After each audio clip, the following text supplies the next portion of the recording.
2 minutes pour comprendre, aujourd'hui, le stress et l'épigénétique. Alors, je suis avec le professeur Gilbert Deray, vous êtes auteur de « Choisissez votre destin génétique ».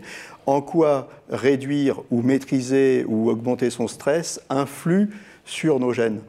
Alors, votre stress va modifier votre état épigénétique, c'est parfaitement montré. Et le problème, c'est que le stress répété va induire des modifications de votre code ADN dans son expression qui font que vous allez développer des maladies. Alors, vous allez avoir un risque d'infarctus plus important et un risque de récidive du cancer plus important. D'où la nécessité absolue de gérer ce stress dans une société qui, malheureusement, est de plus en plus stressante. Au départ, le stress, ça nous a servi pour nous sauver la vie. C'était pour fuir.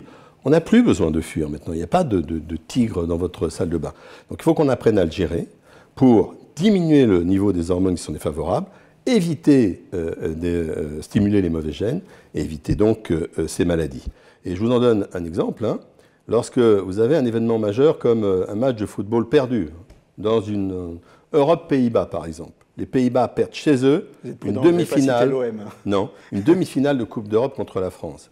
Eh bien, le lendemain matin, vous avez plus d'infarctus aux Pays-Bas et moins d'infarctus en France. Voici un des effets du stress sur notre santé.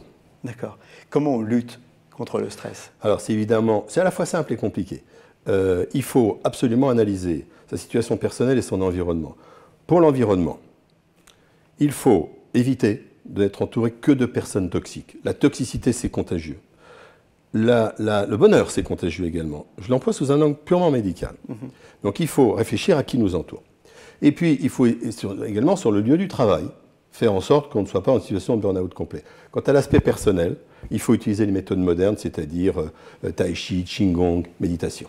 Voilà, protégez-vous des personnes toxiques, fuyez-les, c'est très bon pour votre stress. Merci.